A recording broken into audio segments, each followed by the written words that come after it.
And so, like, I noticed too from trade shows that something that, the listeners are thinking about, going into retail sales, opening a store, anything, you know, sometimes there are minimums, requirements that you have to order in order for them to want to do business with you. Right. And, they only reduce those when they see that you have a strong following and that you can represent them well. 100%. And so could you speak to that? And so that's a big part of the networking. That's what you're really going there to do. Because even if they don't necessarily like you, if you're talking business, they're going to look at you as a dollar sign. So we're going to make a little money, Right. And just see what they can do with it. And that relationship is real. That's what you're sitting there doing. You're negotiating without saying it. You're trying to get these terms down to be zilch and these minimums to be nothing, so you can pick sticks if you want and just give things a shot here and there, and that's where you really kind of you play with you don't overstep your boundaries. You don't run to the biggest brand and say, hey, I'm this new hot store, all these young brands love me, you guys are the OGs, like follow suit, let me get a couple of things, but I don't want everything. Let me handpick like I've done from their line, and big companies will look at you like like what? No. We don't let anyone handpick. Who are you? And so it just takes time, and eventually they come to you, and that's when you get to handpick. Definitely, definitely. Yeah. And so, in building your brand, and because the name has transitioned into ETC, and why did you choose ETC, and what does that mean? So, etc. was when we originally had Flawed to Perfection, F2P. So that was the last brand. It was a sock brand, accessories, and that's really what we want to do, and it's still what we have plans to focus on in the future. So that's socks and accessories. Accessories for men are different from women a little bit. Yeah, they're different from women. So what are the accessories? So there's like socks, headwear, belts, pins, keychains. But then it gets very like tchotchke knickknacks. So it's like trash cans with our logo on it. Mini bats, things that you're gonna put around the office, coffee mugs, pins. Right.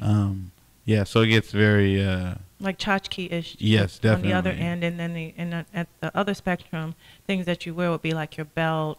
Right. Your keychain might have that logo on it. Exactly. Oh yeah, socks and things like that. Exactly. Okay, and baseball caps. Definitely caps. Yeah. Bandanas every once in a while. There's a handkerchief sort of thing. Okay. So that's what that's what I knew that I wanted to specialize in, because we're such big preachers of the culture and not so much about the fashion, that it was like those are the lifestyle products. Those are the products that you purchase because you're so loyal to a brand. Or, you know what I mean? The things that you don't necessarily need. So that's where we really want to be. It's more the want. This is the want store. Okay. That's what we want it to be. I was big on it being clear that this is a want store. Okay. These aren't necessities of life. You can go and get yourself a Gildan t-shirt or a Hanes t-shirt anywhere, and you can be properly dressed without having the brands. But if you decide to take part in these brands, these are lifestyle brands, and what that means is like they're part of your lifestyle. Yeah, part of your culture. Yeah, exactly. They're the floor mat in your car and that sort of thing. So that was what the focus was, to have that, and that has definitely been why we named it ETC. Yeah. The T is obviously prominent for Tacoma, so that kind of helped. It was just a play on the word, and so from there it just kind of developed into what it is now. Yeah, and I like it because it can really have so many meanings. Because etc. is like, and so on and so on. This is one aspect, but we're not finished. Yeah. And the T in Tacoma in the middle of it is just great. Exactly. Yeah. So now, when you're creating an online presence, because I'm not as familiar with this, because I'm from a different generation, I'm learning more about an online presence. What does it take to create an online presence that would warrant you followers? Because that's something that I've noticed that everyone can't do it. Right. The biggest part of it is consistency. So most people, it's very recreational, so it's when you feel in the mood or when it's convenient, you jump on your Twitter or your Instagram, or something is so funny over the top that you just like, oh, I have to share it, that sort of thing. But that's not what it is when you're developing the brand. And that's what I mean by it never sleeps. There's got to be constant content. So you're always developing content. You're always finding new content. You're referencing content that relates to your content. You're reposting content. And that's what it is. You're on content overload. If you're not developing that or finding attractive content, then you've kind of lost already in the social media thing. And then again, it's just consistency. It's like having a great blog. So they say blogs are dead, but every good blog that's ever been a good blog was because they posted daily and sometimes 3-4 times a day, right. And they were able to keep that kind of consistency up, and so that's why they don't die. The reader has developed a schedule, a life schedule, and once you enter their life, and they're able to follow that format as far as like, oh yeah, I make sure I read Hypebeast before I check my email, right? Or at least before I go to bed, I see what's new. That sort of thing. So you really become ingrained in their life, and as a part of their life and culture, like you said, I got to check before I even open my emails, or let me check my emails on my iPad, and let me check what Umi has going on my phone, right? Yeah. So you're either doing it simultaneously or you before it, you know? Yes, exactly. So, and to be that, you have to be consistent. You have to be so consistent on it every day, like every you said. Yeah. Maybe 2 or 3 times a day, but consistently. Right. So that whatever time of day or night they decide they want to log into you've got content there that they didn't see yesterday. Right. And that's why there are social media positions at companies now, because it has to happen. And it can't stop. Right. Wow. I'm learning a lot from you today, Umi, and I'm enjoying it. Yeah. This is great. But you know what it also allows me to do is show a different aspect, because, when you think, oh, he owns a store, right? He owns a retail store, and it's very successful, very successful. Thank you. These are the components that create the success. Right. And I thank you for sharing these with us, because these are the nuggets and the jewels that people don't necessarily give away. Right. I understand.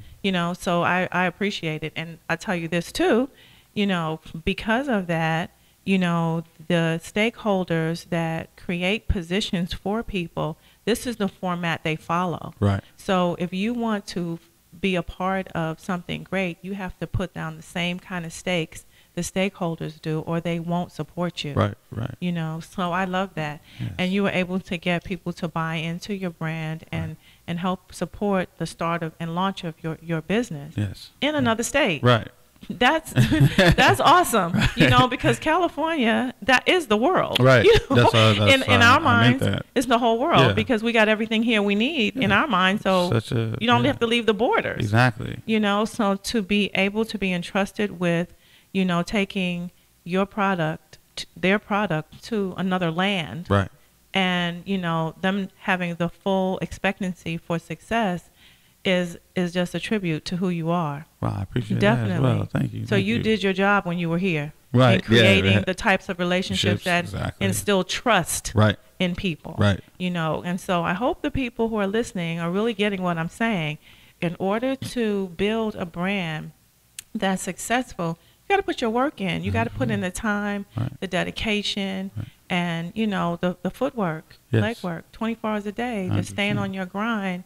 It can't be called success. Yeah, it can't be a career. It's got to be a part of your life. It's got to just be something that's naturally already, like to be an entrepreneur. It's that's like a part of your life. That's it's not a career choice. It's not a career. It is definitely your life. Yeah. It is your life. That's what I'm saying. Yeah, it is your, it is your life. Your life. Yeah, it may not be who you are, but it's what you do, and it's what you do to like get to the next day and the next day. You know what I mean? So, So pick something you love. Exactly. Yeah, or you can't sustain it. No, you won't. Yes, you can't sustain it if you don't love it. Yeah. So what's next? Like, so in the building of this great store, now that it's built, now what's next? I mean, you're definitely bringing in all the key elements necessary, to make it entertaining for me, entertaining, visually appealing, and then for you, financially successful. Right. So how do you build from here? Like, what's next? I think the main thing for us to do is just continue to do what we are doing, and then get focus on being a lot, not right now, but being more grandiose with the ideas, as far as like just like stepping it all the way up. Like continuing to do what we do. And I don't want to swerve in the lane at all. I want to do what we do and just do it magnificently. But there are always new heights and new levels, and in an industry like streetwear, it's a big part of collaboration. And so we could collaborate forever. There are so many different brands and so many new sectors to be involved in. And working with the hundreds, I've seen how you can jump from shoe wear to food to tchotchke-esque things to billion-dollar corporations like Disney and animation, and you know, so it's all about, once you get in there, establishing your name and then establishing your business acumen, and that letting people know that you can make money and they're gonna make money too, and staying true, and staying obviously very true to what you've set out to do, you know. So for us, the main thing is this, and then, you know, new stores. Once you're in retail, you know, you don't want one, you know. That's right. So growing the online market, so that we can be doing a lot more internationally, and then just new stores. Right. Well, I can see you on the international front, having a store in Paris. Right. That's you know, exactly. One in France. Yes, it is. One in Milan. Yes, it is. Right? Fashion caps. Yeah, definitely. Hit them all. Yes. Yeah. So, personally. Okay. Personally, I know the girls want to know, are you single? No. You're not single? I'm Dang, not. All the good ones are off the market. Sorry, girls. He's not single. Yeah. No. The hometown has beckoned that into my life. Yeah, it's very weird how that comes about. I was single for a long time in Los Angeles. Yeah. And then, like, as soon as you move home, it's like snap you right up. That's what they do. Snap you right up. Oh, yeah. Yeah. That's good, though. That's good. Add stability. No complaints. Yeah. No complaints. Structure's good. And necessary. Yeah, necessary. So, with coming to LA, how often do you have to come, or do you have to come? How do you maintain the relationships? I haven't had to do so much traveling, which has been really good. To be honest, the first time that I saw LA was, I waited a year, and it was like literally the week of a year in June when I came back for the first time since I left. And then since then, I can tell that things are going to pick up here. Obviously, like not much further down the road, I'm here again, and then plans to be back maybe late August, and then again around the holiday season, like Christmas time. So a big part of it is that, you just got to keep showing face. You got to keep showing face. It's hard to be in two places at once, but I think you have to try your best when your business, when the bulk of your business, the consumer is elsewhere. Yes. You know, so they need to know that you're on the move in order to know that the brand's on the move, sort of thing. So you're documenting a lot of that movement, which is okay as well. And so I'm just trying to get used to traveling a bit more and being able to juggle running the office mobily, I guess. Oh, yes. That's the new challenge, right? Exactly. To run the office mobily. Right. I got to get a hotspot or something. Yeah.